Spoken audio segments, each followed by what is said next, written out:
ಇನ್ನು ಬೋವಿ, ಬಂಜಾರ, ಕೊರಮ, ಕುರುಚ ಅತಿ ಸೂಕ್ಷ್ಮ ಜಾತಿಯ ಸಮಾಜದಿಂದ ಮಾರ್ಚ್ 24ರಂದು ಮಂಗಳವಾರ ಬೆಂಗಳೂರು ಫ್ರೀಡಂ ಪಾರ್ಕ್ನಲ್ಲಿ ನಡೆಯಲಿರುವ ಬೃಹತ್ ಪ್ರತಿಭಟನೆಗೆ ಕಾರ್ಯಕ್ರಮಕ್ಕೆ ಜನಸಂಖ್ಯೆಯಲ್ಲಿ ಹೋಗಿ ಭಾಗವಹಿಸಬೇಕಾಗಿ ಸಮಾಜದವರಲ್ಲಿ ಈ ಮೂಲಕ ನಾನು ಮನವಿ ಮಾಡಿಕೊಳ್ತಾ ಇದ್ದೇನೆ. ಒಂದು ಏನು ಹಳೆ ರೋಸ್ಟರ್ ಏನಿತ್ತು ಅದೇ ರೋಸ್ಟರ್ ತಕ್ಕಂಗೆ ನಮಗೆ ಮೀಸಲಾತಿ ಸರ್ಕಾರದಿಂದ ಏನು ಹಿಂದೆ ಇತ್ತು ಅದನ್ನೇ ಕೊಡಬೇಕಾಗಿ ನಾವು ಅದನ್ನು ಹೇಳ್ಕೊಳ್ತಾ ಇದ್ದೀವಿ ಸರ್ಕಾರದಿಂದ.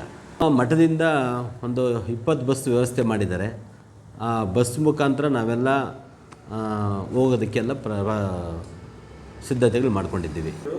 ಇನ್ನು ಬೋವಿ, ಬಂಜಾರ, ಕೊರಮ, ಕುರುಚ ಅತಿ ಸೂಕ್ಷ್ಮ ಜಾತಿಯ ಸಮಾಜದಿಂದ ಮಾರ್ಚ್ 24ರಂದು ಮಂಗಳವಾರ ಬೆಂಗಳೂರು ಫ್ರೀಡಂ ಪಾರ್ಕ್ನಲ್ಲಿ ನಡೆಯಲಿರುವ ಬೃಹತ್ ಪ್ರತಿಭಟನೆಗೆ ಕಾರ್ಯಕ್ರಮಕ್ಕೆ ನಮ್ಮ ಕೊರಚ, ಕೊರಮ ಅಥವಾ ಸೂಕ್ಷ್ಮ ಜಾತಿಯವರೆಲ್ಲ ಸೇರಿ ಹೆಚ್ಚಿನ ಜನಸಂಖ್ಯೆಯಲ್ಲಿ ಒಳ ಮೀಸಲಾತಿ ವಿರೋಧಿಸಿ ಪ್ರತಿಭಟನೆ ಕಾರ್ಯಕ್ರಮಕ್ಕೆ ಹೆಚ್ಚಿನ ಜನಸಂಖ್ಯೆಯಲ್ಲಿ ಹೋಗಿ ಭಾಗವಹಿಸಬೇಕಾಗಿ ಸಮಾಜದವರಲ್ಲಿ ಈ ಮೂಲಕ ನಾನು ಮನವಿ ಮಾಡಿಕೊಳ್ತಾ ಇದ್ದೇನೆ. ಜೊತೆಯಲ್ಲಿ ಈ ಕಾರ್ಯಕ್ರಮಕ್ಕೆ ಇಲ್ಲಿಂದ ಜನ ಹೊರಡೋದಕ್ಕೆ ನಮ್ಮ ಸ್ವಾಮೀಜಿಗಳ ಮಠದಿಂದ ಸುಮಾರು ಒಂದು 20ರಿಂದ 25 ಬಸ್ ವ್ಯವಸ್ಥೆ ಮಾಡಿದ್ದಾರೆ. ಆದ್ದರಿಂದ ಜನ ಹೋಗಿ ಬರೋದಕ್ಕೆ ಯಾವುದೇ ಥರ ತೊಂದರೆ ಇಲ್ಲದಂಗೆ ಬಸ್ ವ್ಯವಸ್ಥೆ ಮಠದಿಂದ ವ್ಯವಸ್ಥೆ ಮಾಡಿದ್ದಾರೆ.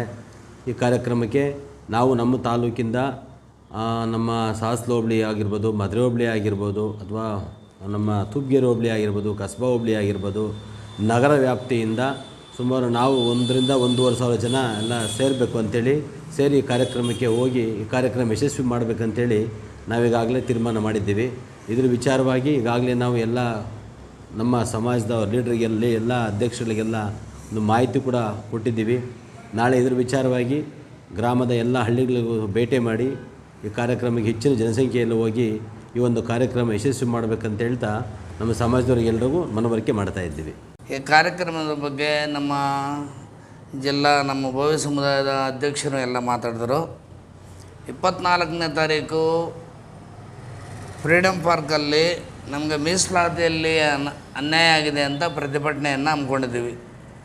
ಅದರಲ್ಲೂ ನಮ್ಮ ಸ್ವಾಮೀಜಿಯವರ ಒಂದು ಆದೇಶದ ಮೇರೆಗೆ ಏನಪ್ಪ ಅಂದರೆ, ಈಗ ಒಳ ಮೀಸಲಾತಿ ಸರ್ಕಾರ ಜಾರಿ ಮಾಡಿಲ್ಲ, ತೀರ್ಮಾನ ಮಾಡಿದ್ರು, ರಾಜ್ಯಪಾಲರು ಸಹಿ ಹಾಕಿದ್ರು. ಆದರೂ ಈಗ ಕೆಲವಾರು ಹುದ್ದೆಗಳನ್ನು ತುಂಬಬೇಕು ಅಂತೇಳ್ಬಿಟ್ಟು ಸರ್ಕಾರ ತೀರ್ಮಾನ ಮಾಡಿ ಆ ಒಳ ಮೀಸಲಾತಿ ಏನು ಜಾರಿ ಮಾಡಿದ್ರು ಅದರಂತೆ ನಮಗೆ ಫಿಲಪ್ ಮಾಡ್ತಾಯಿಲ್ಲ. ಅದರಲ್ಲೂ ವಿಶೇಷವಾಗಿ 5% ನಮ್ಮ ಬೋವಿ, ಲಂಬಾಣಿ ಮತ್ತು ಕೊರಚ, ಕೊರಮ ಈ 4-5 ಜಾತಿಗಳಿಗೆ 5% ಕೊಟ್ಟಿದ್ದರು. ಅವರು ಪಾಪ ಈಗ ಮಾದಿಗ ಜನಾಂಗ ಒಲೆಯರು ಅವರೂ ಮುನಿಯಪ್ಪರು ಅದ್ರ ಬಗ್ಗೆ ಹೋರಾಟ ಮಾಡಿದ್ದಾರೆ. ನಮ್ಮದು ಮಾಡಿಲ್ಲ, ಅವ್ರಿಗೂ ಮಾಡಿಲ್ಲ. ಏನು ಒಳ ಮೀಸಲಾತಿ ವರ್ಗೀಕರಣ ಏನು ಮಾಡಿದ್ರು ಅದನ್ನು ಯಥಾವತ್ತಾಗಿ ಜಾರಿ ಮಾಡಿಲ್ಲ. ಹಂಗಾಗಿ ಇವರು ಯಾವುದು ಹಳೇದು 15% ಇತ್ತಲ್ಲ, 15-3 ಇದರಲ್ಲಿ ತುಂಬಬೇಕು ಅಂತ ಅವರು ಸರ್ಕಾರ ಹೇಳ್ತಾ ಇದೆ. ಹಂಗಾಗಿ ಇದು ಒಳ ಮೀಸಲಾತಿ ಜಾರಿ ಮಾಡಲಿ, ನಮಗೆ ಇಲ್ಲಾಂದ್ರೆ ಅನ್ಯಾಯ ಆಗುತ್ತೆ ಅಂತಕ್ಕಂಥದ್ದೇ ಮೂಲ ಉದ್ದೇಶ. ಆ ದೃಷ್ಟಿಯಿಂದ 24ನೇ ತಾರೀಕು ಇದನ್ನು ಪ್ರತಿಭಟನೆಯನ್ನು ಇಟ್ಕೊಂಡಿದ್ವಿ. ಅದಕ್ಕೆ ನಮ್ಮ ಸಮುದಾಯದವರು ಎಲ್ಲ ಬಂದು ಸೇರಿ ಇದ್ರ ಬಗ್ಗೆ ಪ್ರತಿಭಟನೆ ಮಾಡಿದ್ರೆ ಮುಂದೆ ಬರ್ತಕ್ಕಂಥ ಪೀಳಿಗೆ ಮಕ್ಕಳಿಗೆಲ್ಲ ಒಳ್ಳೆಯದಾಗುತ್ತೆ.